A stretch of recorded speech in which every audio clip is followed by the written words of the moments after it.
Good evening, you guys. Welcome back to my channel. This is going to be a slightly different presentation here. I'm not going to necessarily show any film. We're going to talk about some players that are in the NFL draft, the ones that Jake and I know about at least, that are from the Maryland area originally, the SMAC, Anne Arundel County, PG County, Baltimore City, and a couple of other places outside of that area, Montgomery included. So if we forget anyone during the course of this video, you can let either Jake or I know on Twitter or comment in the comments section. When did you start to recognize how many guys there were? And do you feel that it's an elevated number for a small state like Maryland?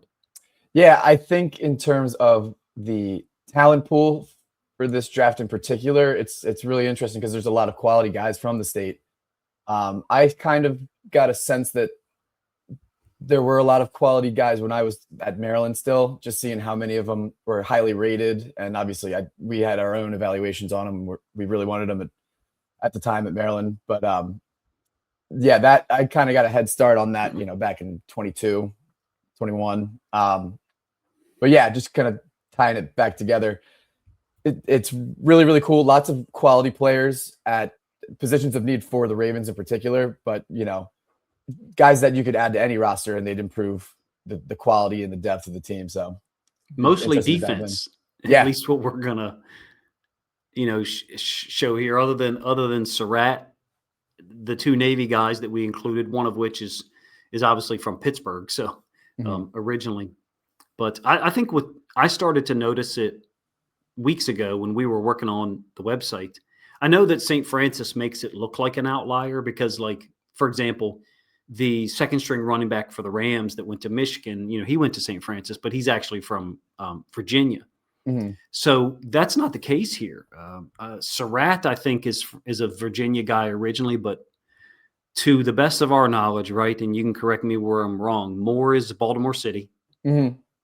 Barham, PG, right? PG County.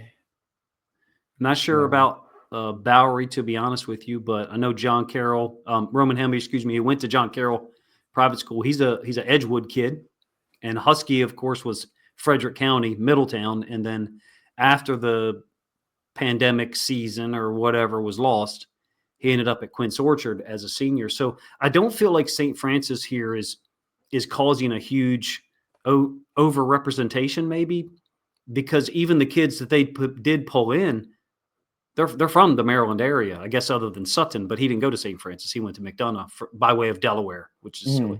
Yeah, it's really cool. St. Francis obviously is a great school, but there's a lot of really, really talented schools. Spalding, in particular, the past couple of years has really, really improved. I mean, they win the conference this past year. Yeah, I believe so. Yeah. So they've been outstanding the past couple of years. Lots of great, talented players coming out of there now. I believe their head coach just took a position on the staff at the University of Maryland, Kyle Schmidt. So I'm sure they'll continue to dominate. But you've got all the Montgomery County schools, DC schools, PG County, obviously very talented area. Quality players, and you see it. Like, you see all these SEC schools come into Maryland and bring these guys or take them out of Maryland. So and I knew about it beforehand, but then when we started creating the site, and you mentioned it I knew about Sutton. I knew that he was a Southern Delaware kid, and then his family moved to the area, McDonough, 5 miles or 10 miles from Owings Mills, where the Ravens work out or practice. And I knew that Barham, Moore both went to St. Francis. The ironic thing or interesting thing about Sarratt is he went to St. Francis Academy High School, and then he went to St. Francis College, which I think is in Pennsylvania and spelled a little differently, right? Before the James Madison and then Indiana turns with Signetti. So it's just wild. It is cool. I didn't know about Sarratt until he transferred out of St. Francis, the college, St. Francis. I saw, like, on our little transfer portal, not little, but the transfer portal website, his name popped up, saw the high school, and I was like, who is this guy? So I looked into him. He was a good player. Obviously improved along the way, but it's really cool to see the local ties and connections with all these guys. And also just, like, considering how highly rated they are. What do we got? 5 or 6 guys in the top 100. This is the Yeah. consensus rankings, by the way. So just a combination of a bunch of different draft analysis guys. James Foster was the one you pulled it from, right? Correct. Yep. Yeah, so he has that on his website where you can filter by his rankings or the consensus rankings, but combination of a bunch of different guys who do grades. And this is, where their average ranking is. But yeah, what do we have? 1, 2, 3, 4, 5 guys in the top 100. Barham, who's slightly probably going to outside. go before then, or very easily could. Right. Exactly. Yeah. And then, we are really high on Jalen Huskey. We don't think he's above 200 ranking player. Yeah. He's probably more in the potentially late day 2. Yeah. range. I could see that. Wouldn't surprise me if there was someone who really liked him. Well, like more like a round 4 situation. But yeah. I mean, I think personally it wouldn't surprise me if Huskey and Hemby, to be honest with you, 2 or 3 years from now have truly outplayed those consensus rankings that you see there, 202 for Huskey and 216 for Hemby. But even where we think they, quote, should be, it would not surprise me at all if Jalen Huskey plays 6 or 8 years in the NFL and ends up with 10 or 12 career interceptions, because that's what he's done since he was since he was a freshman in high school at Middletown. Right. I saw him play. I'm huge on him. Hemby is I don't know. How would you describe him? I've seen him. Everybody sees him hit home runs, but yeah, he's a home run hitter. Back. Right. No, he's not a power back, but he does have some toughness to him. I mean, he's not afraid to take on hits, run between the tackles. Tough runner. Might not be like the most explosive guy in the world. I think out of high school, I think he was a low 4.4s guy, but on tape, he doesn't really match that as much, but still has enough speed to play at the next level. He's a guy that I think could go in anywhere on day 3 and be one of those like floor raiser guys, make the running back room right on whatever team he ends up better. I think that, we get, I think we're very blessed in the Maryland area to be, it's not just the private schools. There's some, exceptional public schools as well. Husky comes from Quince Orchard. We all know what, his senior year, they won the 4A state title, but Middletown is just a gem of a high school football program. And they do some things, especially defensively, that are very unique. I saw Husky play as a sophomore. I've never seen Spalding play live. I have a friend who coaches in the conference. And his first year in the conference, I think, was Delane's final year. Actually, Delane and Wheatley, correct me if I'm wrong, were they in the same class, or was Wheatley a year ahead? Because Wheatley's 24 now. Wheatley was a year before. I believe he committed to Penn State during the pandemic, if I remember correctly. He's been there a while. Yeah.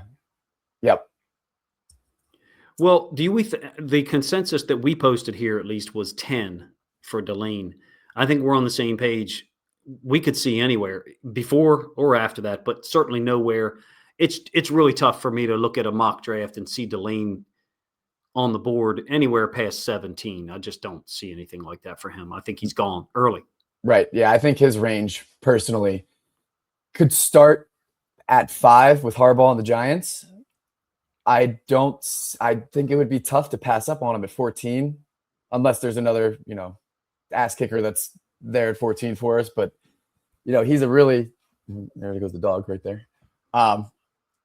He's a really talented player all around, really talented, does everything well. He's not everything well. Yep. He's not going to, be the fastest guy. His measurements weren't, eye-opening, but he's a guy that you just got to go back to the tape and watch, and he locks down receivers. He can do both man and zone very well, move him around, playing the nickel a little bit. So he's just a really, really quality player, and he's going to be a starter from day one. And even his true freshman year at Virginia Tech, he started off there playing extremely well. Looking back now, because I don't think he transferred after his true freshman year. I think it was after year 2 or maybe even year 3. So, yep. To me, it's a little surprising that he didn't move to a place like LSU before, or just after that year, excuse me. Yeah. I was I remember first seeing him start like as a true freshman at Virginia Tech, and, kind of looking around and all my friends going, man, didn't think he was going to be a starter from day one, but he earned it. He deserves it. He's a really good player. And then obviously the move up to moving up a level to LSU and continuing to put on very, very good film was 100%. was really good to see. So his awareness is what struck me when I looked at the film. I was sometimes you got to watch a play 2, 3, 4, 5 times. And, there was some stuff I watched where I actually said this, I can't remember who I was talking about. It was on a Seahawks podcast. And it actually got a little bit probably annoying for them because they kept asking me about players for them for Seattle at 32 or 64 or 96. And then I don't think they have a fourth or maybe even a fifth. I think there's a gap in what Seattle has. Mm-hmm. And it was just, at 32, they're like, well, do you think that Mansoor Delane will be there? And no, I don't think so, guys. And I was like, oh, by the way, he's a Maryland kid. We think he's from Montgomery originally, but went to school in Anne Arundel. Is that right? I believe so. Yeah, I think it was Silver Spring, if I remember correctly. But then later on, those same guys, the Seahawks crew was asking me about Dennis-Sutton. Guys, just let you know he's a Maryland kid as well. And then later on in the same show, someone was mentioning running backs late because, of course, Seattle, Zach Charbonnet tore his ACL. Kenneth Walker signed with the Chiefs. And they brought up – the guy started talking about, there's a running back late that I really like. And I kind of knew. I was like, oh, he's going to mention Hemby. And and I said, he's also from Maryland. So it probably got annoying, for those guys. But we're going to go in order with this list. And I think I'm probably higher on Sarratt than a lot of other people. I think what I really like is, first of all, the blocking stands out, and then it's the contested catches. I know, contested catches during the college football season is an asset, but somehow during the draft period it becomes like a negative. Right, I know. He's super tough. Yeah, he's super tough. I mean, the top strings kind of summarizes exactly what I wrote with him. Tough, physical. He's super reliable, whether it's the back shoulder throw on the sideline, which him and Mendoza did a bunch. They're spectacular at it. Yep. Just that connection, comfortability with the quarterback. Being able to go up and play above the rim, too, was something that for a guy that doesn't have great speed and he's not going to separate much, he does have the explosiveness to jump up and, make catches above the rim. He plays bigger than 6'2". Yeah, he does. He certainly does. Even in some of the big games. I think it was Oregon, excuse me, he won on like a kind of a pseudo back shoulder fade, but I think it was more so like a slot fade, but I may be wrong. There was so many of those throws from Mendoza to him that I can excuse myself for not remember. Well, we have it if you guys are, watching this now as the show premieres. We're obviously using draftsignal.pro to talk about him. I'm not sure why the eval's not showing up, but the film is at the bottom and you can start. Yeah, it was Oregon. It's the first clip. I'm not going to play it, but you guys certainly could. I think I'm higher on him than many others. The consensus is, where is it again? He is 64. 64, yeah. Okay. That kind of fits, where I have him in my mind. I think he's more of probably will end up going day 2. I have a early day 3 grade on him just because I'm a big fan of guys who can run, and he's not a guy that's going to test well in that or really shows it on tape either. But just a dependable, reliable receiver on the outside. And like you said, he's tough. He can block very well. So there's a role for him in the NFL somewhere. And he'll definitely be a contributor early on in his career. 100%. I have him on our draft board. We have him. These are not in order, to be honest with you. I don't know how Lance stuck up there, but there's just so many of them. And I think to an extent, some of these guys in this second and third round range, let me make this a little bigger. It depends on who the team is. Yep. It's like certain teams might be looking for a Jacoby Lane or a Malachi Fields. Yeah. I And think then these two guys are just, what's that? Sorry. Oh no, go ahead. Continue. These two guys, I don't know if you put them in the same category. They almost are in some ways. It was watching Indiana's film offensively was a little bit obscene. It almost reminded me of like a video game glitch. There were so many back shoulder throws or slot fades. Yeah. It was like, no one, once you guys stop playing man, Yeah. I really like, and I know it's the whole Tennessee wide receiver thing. I really like Brazil, and I'm interested in where he goes. I know we're talking about the Maryland guys. I guess my point is for Sarratt or Cooper, the Indiana guys, but specifically Sarratt for this show, I think it depends on what a team wants. Right. I could see him 52. I could see him 64. I could see him maybe being there, like you said, early third round too. Mm-hmm. Yeah. Just to touch on the receivers, it's kind of my theory as to why the Ravens haven't gone out and signed one yet is because there's so many receivers in this draft, all different shapes and sizes too. You've got, your big X prototypes on the outside, and then you've got your, high volume slot guys on the, and they all could go anywhere in that, round 2 through round 4, round 5 range. So it's kind of like the edge group, basically. Exactly. I was watching McAllister from TCU, and I, found myself going, I could see this guy going earlier than, some people have him. So I just feel like we're in that range where there's so many players that fall under that category in this draft. It seems like a larger selection of players have a wider range of projection, if you will. And I think too, with the way the college football is going now, everybody's kind of going more spread, high volume passing. Not only are receivers putting up bigger numbers, but I think just the quality of prospects too has improved significantly from year to year. I can't remember a draft that had this many quality receivers that'll probably play significant roles early in their career. Especially for some of those, I think, to me, the teams drafting early in the second to mid second, but then early in the third, that third revolution or that third pick. I don't want to say bad teams, but the teams that are picking earlier in each round, they're going to be, I think, hitting on receiver 1 out of their 3 selections. And so I guess my point is some of those bad teams, yes, those guys will be more likely to get opportunities than they would with winning programs. We're going to be doing defense for, I think, the next 4. Moore, Sutton, Barham. Let's do the 3 edge, almost.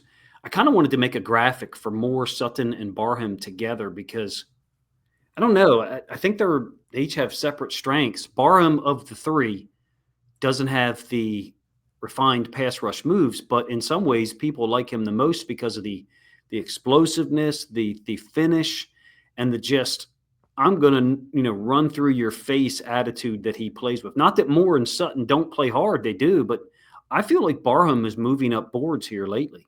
Yeah, he is. He's a guy that I'm very familiar with from my time in Maryland. I have a personal connection. I was one of his staff hosts on his official visit to Maryland prior to him joining the team. So I know him well, met his mom. I believe his brother was in town too.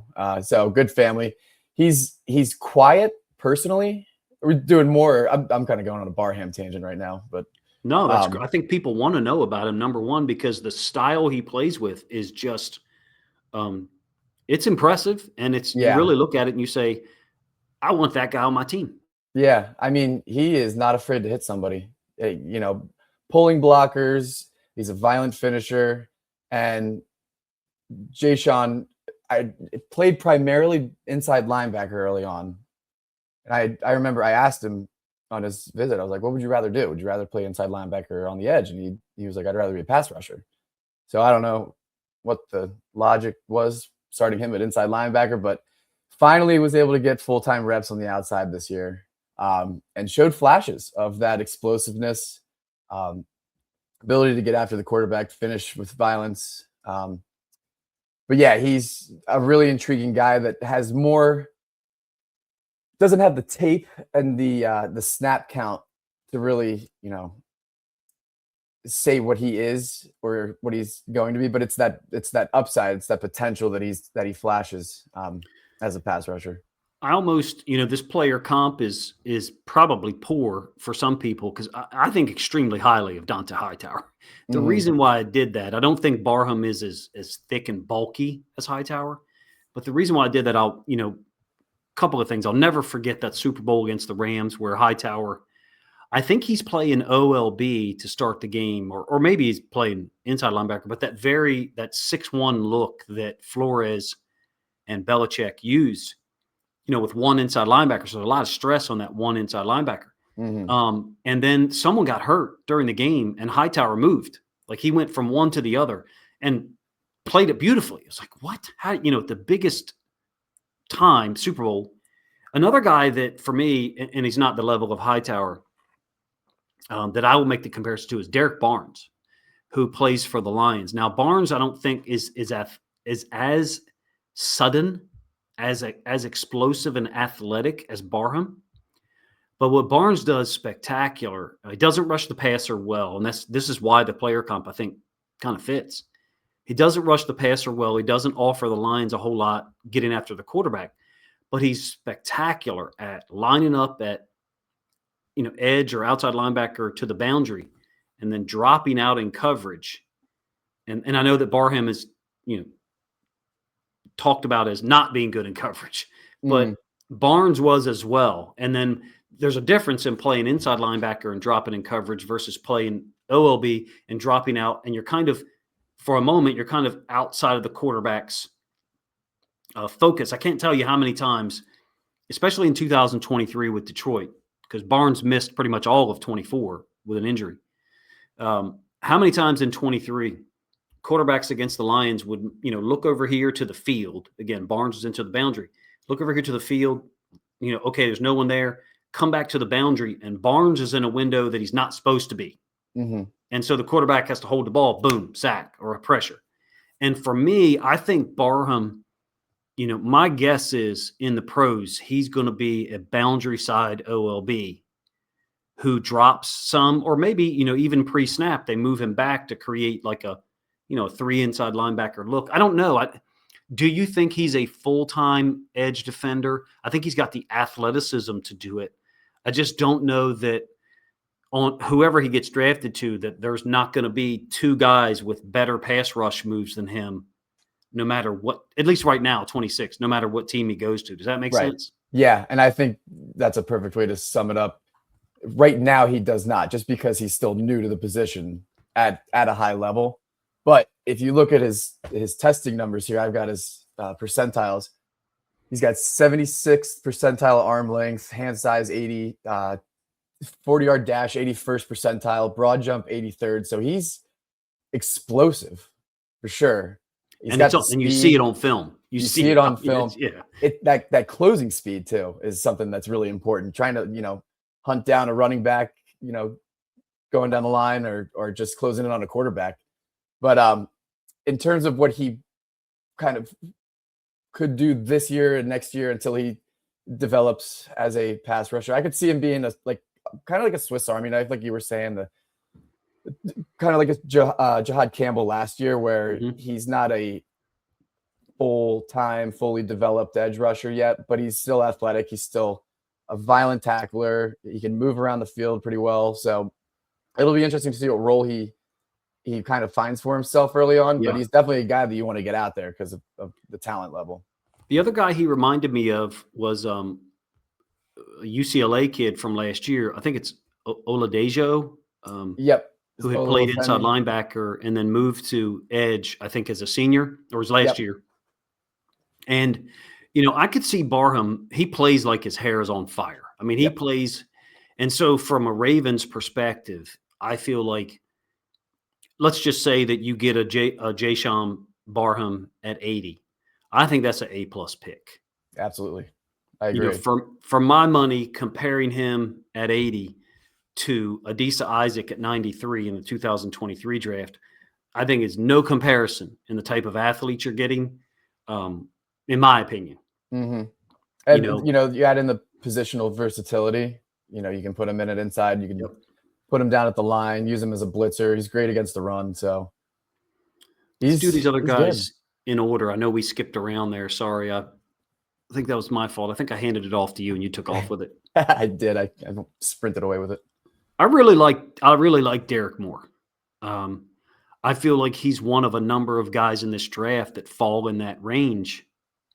The Big Ten edge defenders, him, Yakus, and Sutton, I don't know what order they're going to go in with each other. With each other. Yeah, it's interesting. I mean, it's kind of like the receivers. They all fall into this range here in the middle rounds that you wouldn't be shocked if he went second round, or, you could talk yourself into him being like a fourth round prospect. But I think Moore is probably the most refined pass rusher out of these three. I think you would agree as well. The wider variety of moves between him, Yakus, and Sutton. For sure. Yeah, he primarily relies on the bull rush, but you see him use other moves and use them effectively to get to the quarterback. So I remember I watched Moore during the summer when I was kind of putting my preliminary grades on him. And I wasn't a fan. And I kind of just put him off to the side the entire year. And I kept seeing his name pop up over and over. And obviously he's a Baltimore guy, so you see him a lot more in our social media world. But he's actually from Baltimore. We think he's from Baltimore City, but went to St. Francis, which I'm not saying there's not other kids from Baltimore City who go to St. Francis, but there sure are a lot who are from outside of Baltimore City and go to St. Francis. Correct. We think he's actually a Baltimore City kid, right? Yep, I believe so. Or young man. Yeah, it would be a cool story, local ties. He's a guy that would definitely improve the outside linebacker room, bring some youth, bring some juice. Kind of like Barham, he's just a physical, tone-setting guy that, will at least bring a physicality type mindset to the room. One thing I like that Dan Viens from Seahawks Forever did was he. Now, I'm not saying that I know where this number came from, the pass rush win percentage, but I know Dan. First of all, professionally trained journalist, and I know his presentation on his show, so I know that he got that from somewhere. I'm not sure where. Maybe he included it somewhere else in his eval, but I didn't see it. I was a little surprised that Moore was high up there with some of the other pass rush win rate guys. To be honest with you, just because he doesn't have like that. The bendy, the athleticism to, win with speed around the corner. Yep. But I mean, he wins a lot with the bull rush, and he kind of sets it up well too. Being able to do different things off of that bull rush because it's so effective. He's really strong, but I would say he's close. I feel like Gabe Yakus is, 2% stronger and more physical. For sure. But less technical as a pass rusher. So we'll do this for each one. A grade of Moore if he was picked at 45 for the Ravens versus a grade of Moore if he was picked at 80. And I don't think he'll be there at 80, and I don't believe you think he will either, right? No, I don't think so. I think his production this year and what was it? 19.2% pass rush win rate. Yeah, something like that. Yeah. I mean, that's an impressive number right there. So somebody's going to take him and hope that can translate to the next level. And, there's definitely a need for edge across the league. So I think just with the positional value and his production on top of that and his measurables too, all checked out. So he'll probably end up going in that anywhere from 40 to 60, I would say. Yeah. Round I would say two. A+. If he's there at 80 and we got him, that's A+ for me. Yeah, for sure. I don't think he will be there, but I would not say A+ at 45 though. I'll be honest with you. Would you? Yeah, I don't think so. I think there's going to be a lot more talented players at different positions that you could choose. Still think it'd be arguably an A-. I mean, would you go that far or no? If we take him at 45, I'd probably go B-, C+ even. Okay. He's a good player. I just don't think let me rephrase. I think there's going to be better players available at 45. At 45, right. I'm tracking that. Yeah, tracking that. I got no problem with that. I've always thought of a guy like Chris Johnson, even though the corner from San Diego State. was a great fit or an option at 45, but now he's kind of seeing his name rise up late first round. So it's interesting. To bring it back to the grade, I don't know if I wouldn't be excited really, because I feel like it would be more of a reach. Yeah, at 45, trying to just check a box in terms of like a team need, as opposed to drafting like the best guy you can get at the time. So let's do the other edge defender, and then we'll come back to safety, because that, we skipped, I guess, on this list Barham and then Moore, and then so we'll come back to the middle and then talk about Zakee Wheatley. I'll be honest with you, Zakee Wheatley is someone that I think very highly of, and I've enjoyed his stuff for a couple of years. But I know where he is in this draft as far as hierarchy. All right, so Dani Dennis-Sutton is interesting as far as the Maryland ties. He family moved to McDonough, or the area, and went to school there. But he's actually from Millsboro, Delaware, which is like southern Delaware. Pretty far down there. And I know some people they don't like him at all. And I'm like, for the projection of where he's going to get taken, again, I feel like let me get to his player page. Sorry. If Sutton is there at 80 and we took him at 80, I love the pick. I would like that too. Yeah. At 80. I don't think he's in consideration at 45. No. He plays with he's got some stiffness to him. He just lacks the lateral quickness and change of direction that you ideally want for an edge rusher, but he's another guy that's powerful. And he plays the run really well too. And that's something that, kind of like a Tavius Robinson role, you need that on your defense as a guy who can play early downs. Anything you get in the pass rush category is an added bonus. Really good run defender, can get after the quarterback a little bit, but yeah, he's just another quality player who had another pretty surprising pass rush win rate. I'm on PFF right now. Yeah. 16.3. Yeah. I think he had 8.5 sacks this year, 8.5 sacks in 2024 when, Penn State made it to the college football playoff semifinals, right? Yep. I have to tell you, the more Sutton film I watched, the more like he's a little upright sometimes. And we've got Boye Mafe here, who of course was Minnesota college where he went to school. Seahawks drafted him in the second round, and Mafe did just sign for $20 million a year, I think, with the Bengals.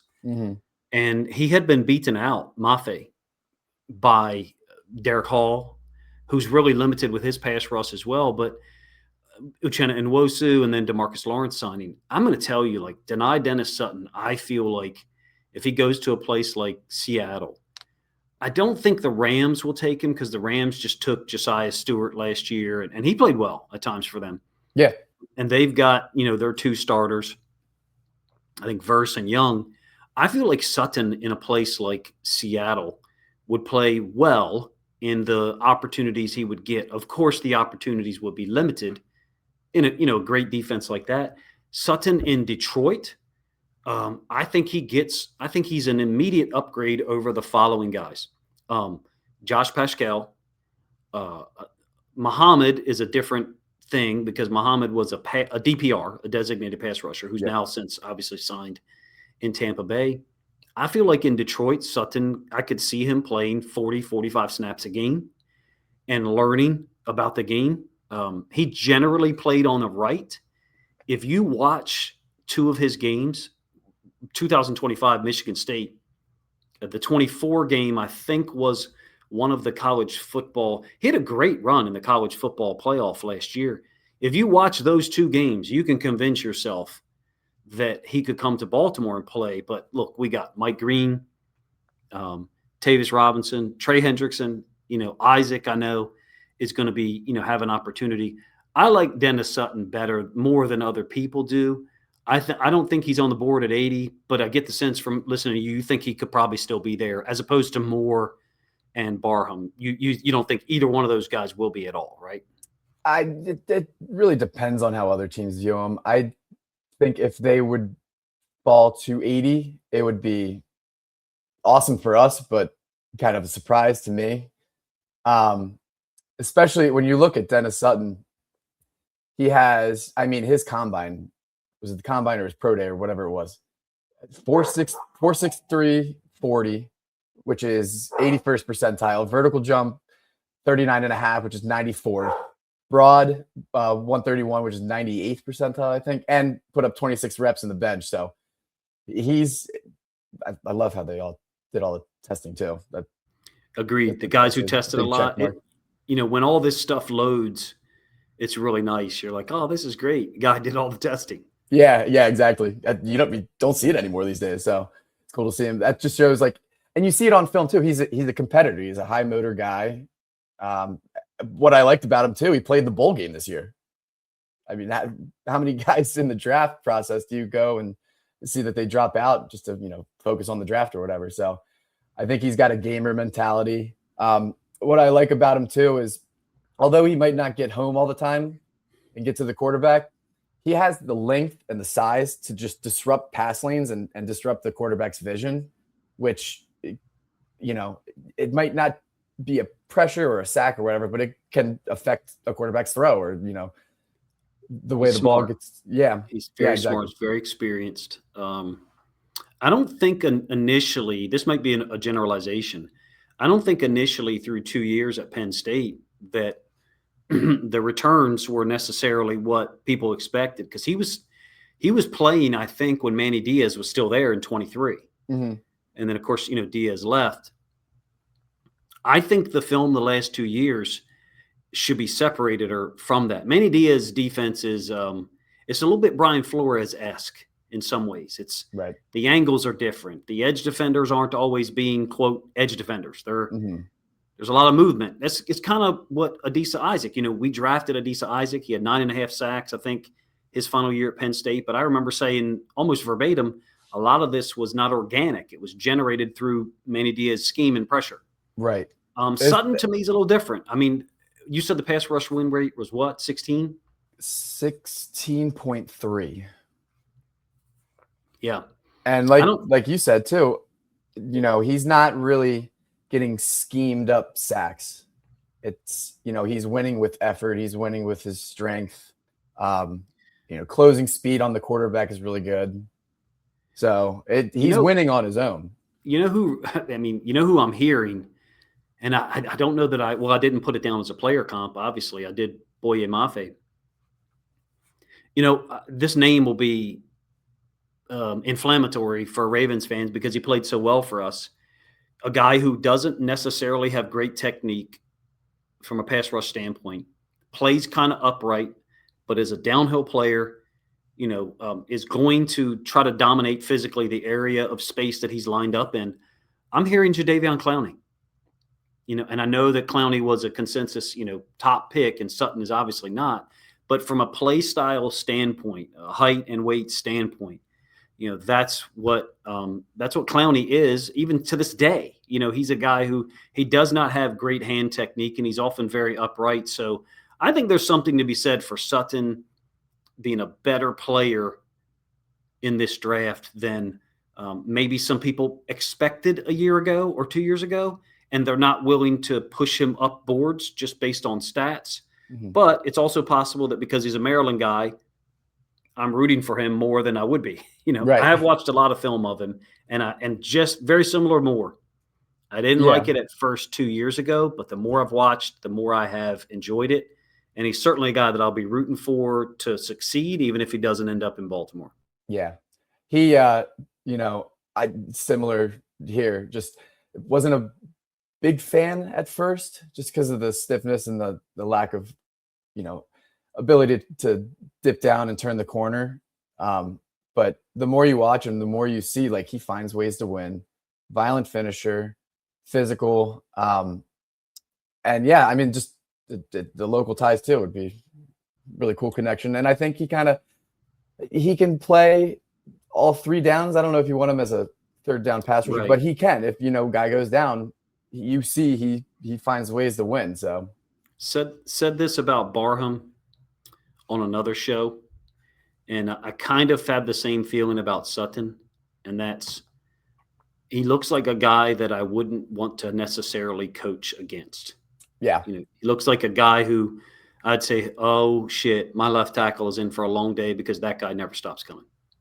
Yeah, I'd imagine a lot of those tackles that he went up against definitely were bruised up and not feeling so great when they woke up on Sunday morning. And the Ravens were there, obviously for the pro day workout at Penn State last week. We saw all the pictures and video with, is it Ioane? Am I saying that right? Yep. So we got a great view at Sutton, and the next guy we're going to talk about, right? There he is. Another Spalding guy. Another one. Got to remember too the Eric DaCosta Penn State love affair. I think his daughter went there, I believe, but there's definitely a connection there. And we think now, as opposed to Delane, who went to Spalding, but we think, well, he was originally born in Silver Spring in Montgomery, but we don't necessarily know what public school he would have gone to. In the case of Zakee Wheatley, we think he's actually from Anne Arundel County. I believe so. And then ended up at Spalding, leaving a year before Delane. He was at Penn State also with Manny Diaz, and his role was a little different. I think there's a lot of people who don't necessarily know the whole Manny Diaz style of defense and maybe that 23 film. Wheatley was up closer to the line. He was a little bit more multiple. I'm hearing from a lot of people, other teams, that Wheatley is more so, they think, like a free safety. He's versatile. He can do a little bit of everything. I haven't watched him much, but the tape that I've seen definitely can play deep safety if needed. But he's got, it looks like, I'm pulling up the measurements right now. He's got the size and physicality to play down at the line of scrimmage too. So just the ability to be versatile. Ton of games at Penn State. And I referenced the Diaz era because it was very memorable. I mean, he brought, again, for me to mention at this point in time, with how highly I think of Flores, for me to mention the Diaz defense and that style, should let listeners or viewers know that I think very highly of. And look at what Diaz has done down at Duke. I think that Wheatley's experience in that structure, or chaotic structure, and then what he played a little bit more, quote, traditional maybe the last 2 years, I think he's very versatile. And I think he's got great, well, people are going to call it instincts. I don't necessarily refer to it as instincts. Zakee Wheatley knows how to read the tight end. He knows how to read the tight end with the back to his side versus the tight end with no back to his side. He's just an exceptionally experienced football player. It would not surprise me at all if Zakee Wheatley comes into this league and ends up starting for some team.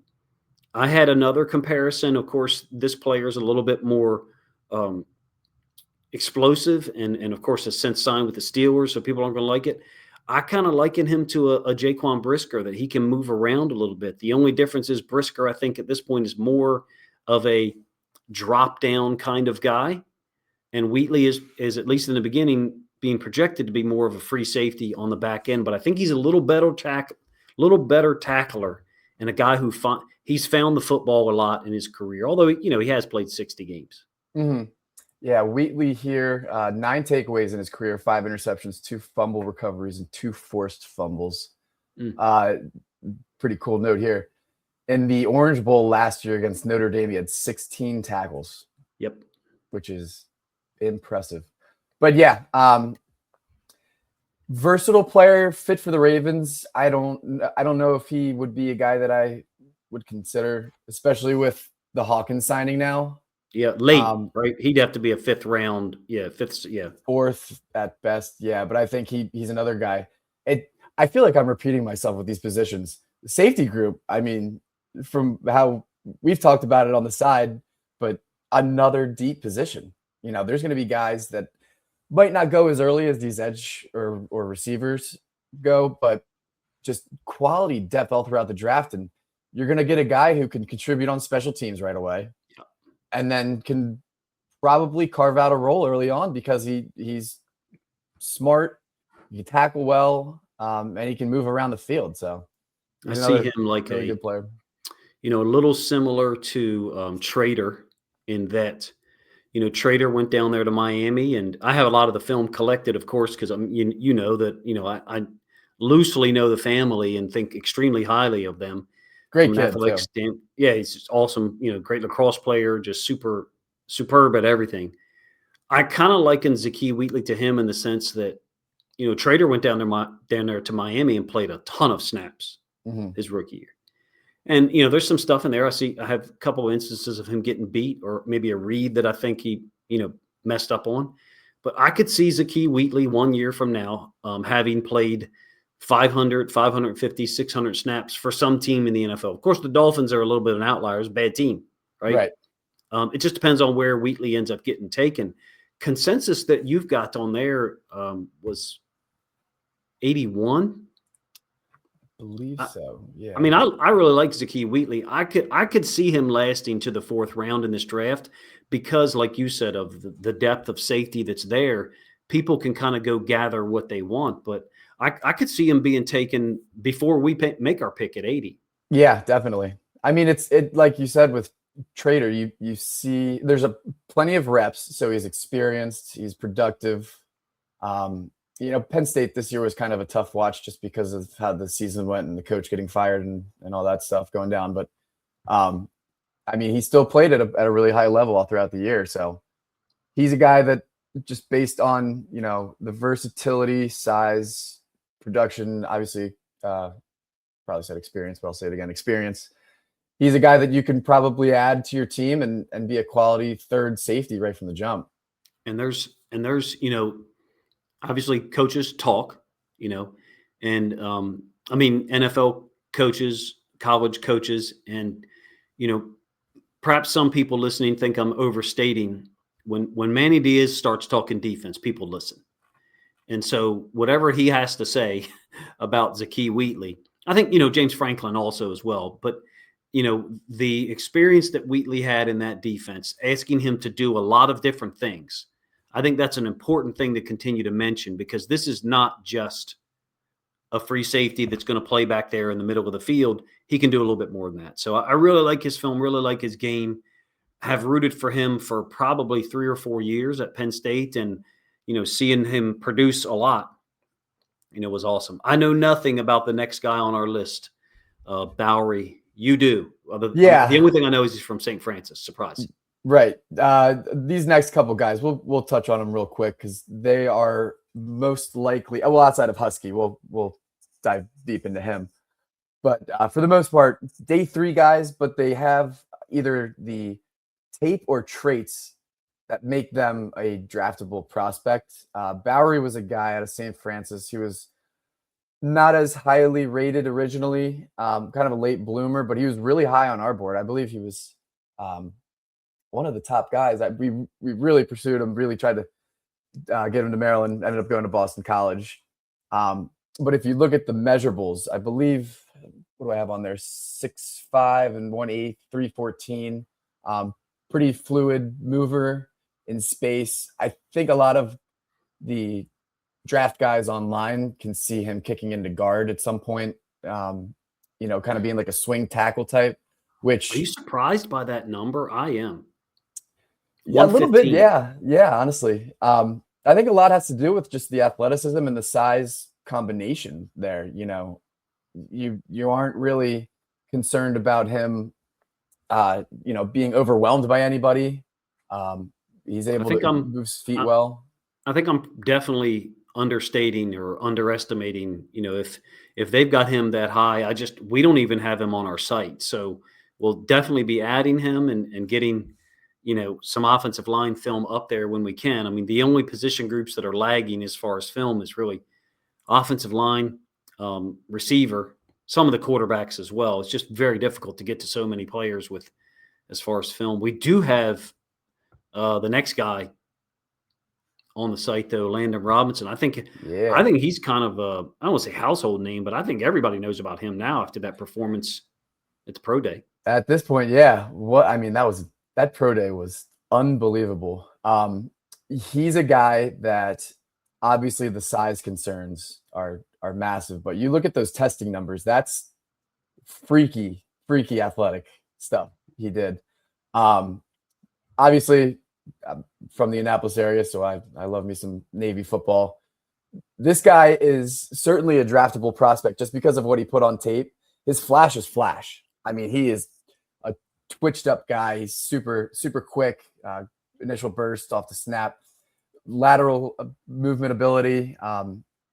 He's a violent finisher as well. You just have to kind of, he might just be a designated pass rush guy, kind of in the same way Aeneas Peebles is, in my opinion. Right. He's a guy that can only really play on those third down, obvious passing situations. But if his game is able to translate to the NFL level, you're going to have an impact guy who's going to create havoc on the inside. And that projection that is there for him is, pretty far down, right? I mean, you're talking about almost 200. I think it's entirely possible. Now, he's not actually from Maryland, though, originally, right? He's from Ohio. Yeah, we included the Navy guys just because they're local, and the year that they just had too was impressive. So him and Heidenreich, am I saying that right? They're Ohio and Pittsburgh guys. Heidenreich is a Pittsburgh.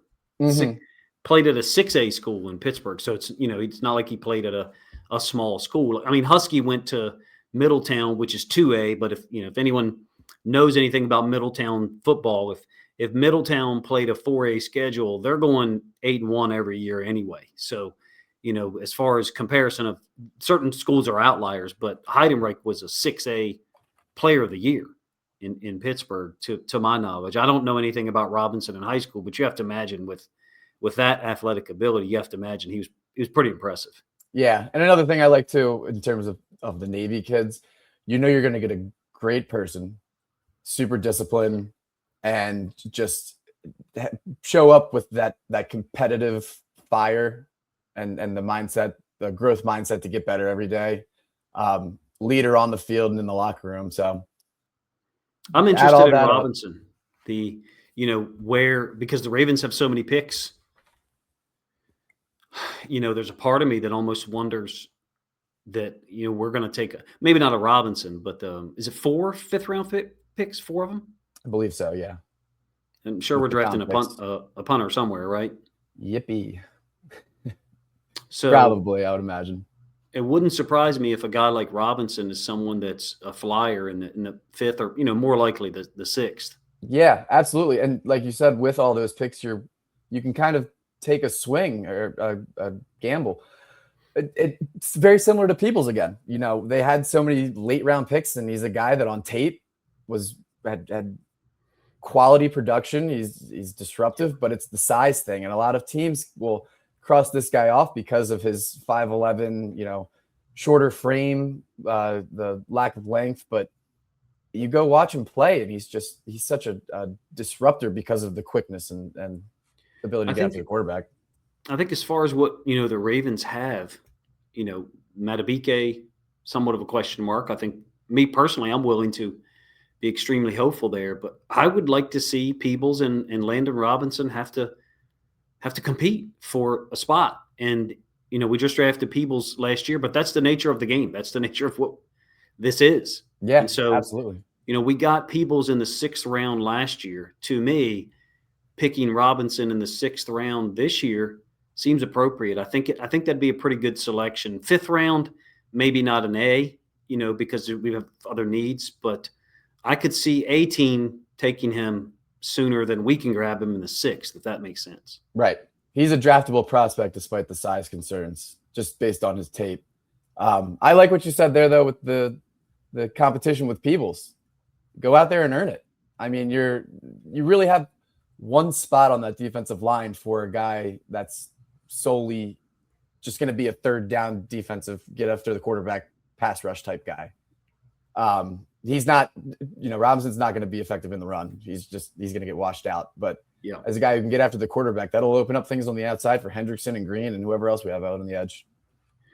We've done a ton of defense. That I'm super high on Huskey. Let's talk about Roman Hemby first, and then we'll come back to Huskey because I don't know. There's like 3 different shows I've gone on talking about Jalen Huskey, and I may be really wrong. I saw the kid play as a 10th grader, and I'm, enamored with the ball skills and the versatility, being able to play corner and safety. But Mhm. Hemby, you obviously know a whole lot about, and the nation does, because he went to Indiana and won a national title.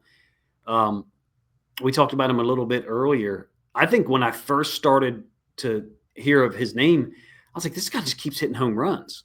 Mhm. There was that season, there was like a 4 or 5 week stretch where he had like a 40-yard run, a 60-yard run, and then he had like 2 60-yard runs in one game. I forget who it was against. Yeah, I mean, he's a guy that I obviously am very familiar with, having seen him at Maryland. Very productive career. I mean, and it was really right from the jump. Right? He became a rotational guy early on, starter early Do you on. like the Ty Johnson comparisons there? I do. I do. Yeah, I haven't watched too much of him this past year at Indiana, but I think he's a guy that he has 3 down ability. He can catch out of the backfield, Right. can run between the tackles. He's a hard runner. Not a, like we were talking about a little earlier. He's not a powerful, but he's tough mentally. So I think in terms of where he goes in the draft, day 3 for sure. Wouldn't be surprised to see him go anywhere from 5th round or even 7th round. But he's a guy with enough production. You see it on tape that you'd be comfortable taking in day 3 as a 3rd running back on your roster, because he raises the floor for sure. Yeah, hence the Ty Johnson comparisons, because Johnson was a home run hitter. I mean, the one year he averaged like 9 yards a carry at Maryland or something insane. And then he's gone on to have a fantastic career. Thankfully sure. He went to Buffalo and got an opportunity, because he didn't really before. He was with the Jets and the Lions, I think, drafted Ty Johnson first. Might have been, yeah. Ty Johnson, for those who don't know, is from Fort Hill, Western Maryland, Cumberland, and went to University of Maryland. Hemby went to University of Maryland first, and then transferred to Indiana. We think he went to John Carroll, a private school in Harford County, right? Yep. And he's actually from, is it Edgewood? Yeah, Edgewood, I think, but that Bel Air area. Yeah. So, I mean, super amount of defensive talent from Maryland in this draft. Hemby kind of stands out, along with Sarratt, even though we believe Sarratt is originally from Virginia. I will tell you, the Seahawks guys talked about Hemby as someone to take, because they've lost Kenneth Walker III, and Zach Charbonnet's got the ACL, so there's a real question mark there. And they talked about Hemby as a guy to pick up late, because Seattle's only got, I think, 4 picks in this draft. And even one of the Detroit guys wrote an eval on Hemby. I haven't printed it yet. Excuse me, I haven't posted it yet. I've got the Seahawks guy, Josh Height. Really cool, man. Like, I did a Seahawks podcast Thursday or Friday night, and this guy, Josh Height, was listening and commenting. And after like his 5th comment of being really astute and on point, I was like, you know what, Josh, why don't you follow me on Twitter and send in some evals for these players? And so he did. I thought it was really cool. Yeah. But in any case, I suspect, to your point, that there's some people out there on Hemby who may have their eye on him for like a late 5th round pick, as opposed to, a 7th round, because that projection right now is 216, pretty late, obviously. Yeah.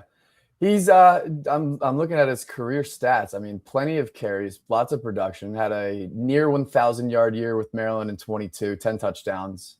Kind of fell into a running back rotation in 23 and 24. Transferred out, and then this past year, 230 carries, 1,100 yards, nearly 5 yards a clip, 7 touchdowns. He was used more as a receiver at Maryland. He had over 30 catches in 3 straight years, only 17 this past year, but the tape's out there. I think there's some real. I think there's going to be some eyes out there looking at him as a guy who catches the ball well, and it wouldn't surprise me if, again, to say this for the 3rd or 4th time, if he outpaces or outproduces, that projection, 216, 218, something like that, over the course of, his first contract. I'm seeing a lot of similarities to Ty Johnson. Mm-hmm. Yeah, guy that gets drafted late, falls in the draft because he's older, lots of carries under his belt already, but wouldn't shock me in like week 13 seeing him get 1st team reps wherever he lands. Yeah. It didn't surprise me at all when Ty Johnson's, career, when he finally got an opportunity that he took advantage of it. I mean, he was unbelievable at Fort Hill. And then either his first or second year at Maryland, it was like 9 yards a carry or something insane. So I think,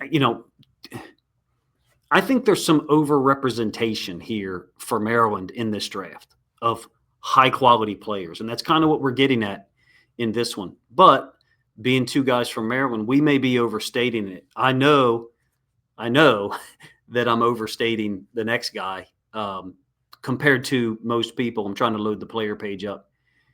I had him on the let me do this. So our site has a player page that someone referred to as I think a carousel. Is actually called something else. I actually had Jalen Huskey on here because I had written the eval, and I know he's a 7th round projection or 6th or 7th round projection. Played at Quince Orchard as a senior. Junior year was, of course, destroyed just like everyone else's by that spring football season because of the pandemic. I saw him his sophomore year at Middletown, and a friend of mine who's actually coaching in college now was becoming a DC for the first time that offseason, or actually I think he was entering his 2nd year. And so we had Middletown's defense. We had 3 different games of Middletown's defense. And we actually saw them twice in the playoffs that year. We saw them once against North Carolina High School over here on the Eastern Shore, and then we saw them after they beat North Carolina.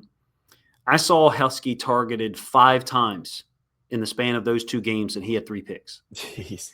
And he had 13 interceptions his sophomore year at Middletown, and then went to Quince Orchard, and of course they won the state title in the 4A his senior year, and he had a pick in that game as well. So I recognize I'm overstating his draft projection. Nonetheless, I still think that he's a guy who could have, a 6 or 8 year career in the NFL. My player comps, I mean, Tony Jefferson, UDFA, who just, got re-signed for the Chargers one more time. So I just really see a lot of potential in this guy. And, I suspect there's an NFL team that does too.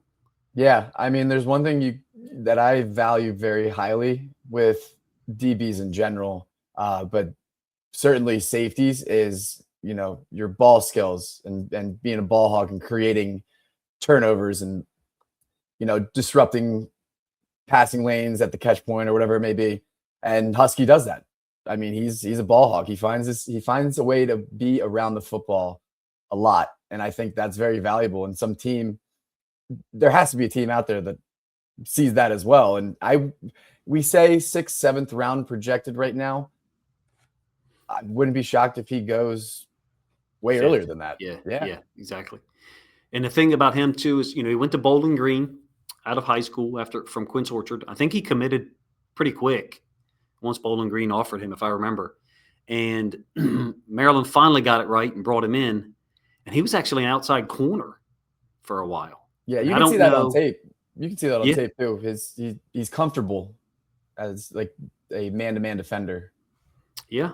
So I could see a team looking at him to be a versatile safety that drops down some and plays some coverage. Now I don't pretend to say that man is a personal strength of his, but I think it's good enough that in certain situations he'll be playing some man, maybe on tight ends and whatnot. And he's got a lot of tackles on film. I think his talent, his potential outsizes the projection. Again, I'm biased because I'm rooting for the Maryland guys.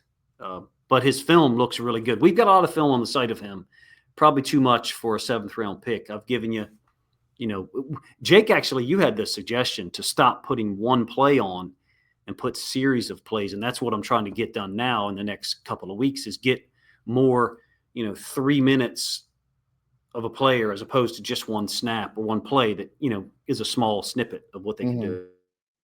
And I've only briefly watched Huskey, but he's a guy that when we do combine the tape and make, a little minute 30, 2-minute clip of him, there's going to be a lot more plays on there than people would expect because he's a talented player. And I remember hearing when Maryland landed him in the portal a couple of years ago, I think this is year 2 now, right? At Maryland. They were very excited to get him. I mean, they thought they just hit a diamond in the rough. A guy that played at a smaller school, didn't really have the publicity yet. People weren't aware of how talented he was outside of, the state of Maryland. But a really good player. And I think he's going to be a guy that finds a way to land one of those bottom of the roster, 53-man roster spots and contributes on teams and as a third or fourth safety. Yeah, the Tony Jefferson comparison for me, it just it immediately stuck out, especially because I had just done, during the time that I was collecting film of Husky, I had just done a film study on Tony Jefferson maybe 5-6 weeks ago, something like that, and was hoping that, I mean, to be honest with you, when we hired Mentor, I thought, well, this is perfect. Like, Tony Jefferson knows the system, he knows the calls, and we're not looking at we clearly for Tony Jefferson wouldn't be looking at like a 3-year contract, a low level, offer. Of course, he's since resigned, with the Chargers, but that comparison just stuck out to me immediately. The UDFA thing, I don't expect Husky to be a UDFA. Really, you go back and look at some of the projections before his final year. Jefferson wasn't supposed to be a UDFA either. Really. So I get it though. Like, what's that? Go ahead, Jake. Sorry. Jefferson's big concern. He's like 5'9", right? Or a little undersized, but plays a lot bigger than he actually is. Super smart. Prepared for everything. Smart. I mean, looked great on film the last 2 years. 4 picks for the Chargers last year. That was Husky, actually. 4 picks for the Terps this last year. I think he had 3 the year before, but I could be wrong. And I think he had 3 or 4 at Bowling Green his final year. I know if there's some Texas or Florida or California people that watch this, they'll say, hey, this is just a regular year for us as far as talent output. Maryland's a small state population-wise. And things are, I don't want to say concentrated. It's certainly St. Francis is Baltimore, so it looks concentrated, but there's talent in the western portion of the state, Middletown and Quince Orchard represented here, Bel Air. We didn't have anyone from the SMAC here, and if we've omitted, the Southern Maryland Athletic Conference is as good as it gets in Maryland. So if we've omitted someone from there, man, please let us know in the comment section. We would not want to intentionally leave those guys out, especially for a conference that's always winning at least 1 state title, if not 2. Lots of great players around the state. Even if you expand it a little bit and just do the entire, Maryland, Virginia, DC, that list grows even more. And we didn't include the DC guys in here. I don't think there's many on the list that we were looking at earlier from DC. But year to year, there's always guys from, the Gonzagas of the world that end up getting drafted. So, yeah. Just to move it out a little further, Josiah Trotter is a Philly guy. There was a couple other players that popped up. There was even a couple of West Virginia guys when I was doing my research. We chose to focus on this group here. And, like Jake said earlier, we included the Navy guys, because of where they played in college, but neither one of those guys, Landon Robinson nor Heidenreich, if I said his name correctly, is obviously from Maryland originally. If anyone has, any other perspectives on these players, I'd love to hear them, because while I recognize that as far as Husky especially, I have a elevated opinion compared to some other evaluators. I think we're pretty on the mark with most of these guys as far as where they could go and what they're capable of, starting with Delane, who's just a superb talent, and the 3 edge defenders. Big Ten is ironic that they all, played in the Big Ten, as well as Sarratt, who followed Signetti from James Madison to Indiana. There's a lot of talent for this state, in my opinion, in this draft, and couldn't deny it any longer. We wanted to kind of produce something like this, I think, a couple of weeks ago, but all of our work on the website, I don't want to say got in the way, because we're very proud of it, but it's certainly kind of delayed some other, projects, right? Yeah, especially just getting evals done in general. I will say real quick before we go, just to kind of continue this Maryland draft prospects discussion, next year's draft, some high-level top end talent players in that draft. My favorite, Dylan Stewart, who is a freak athlete.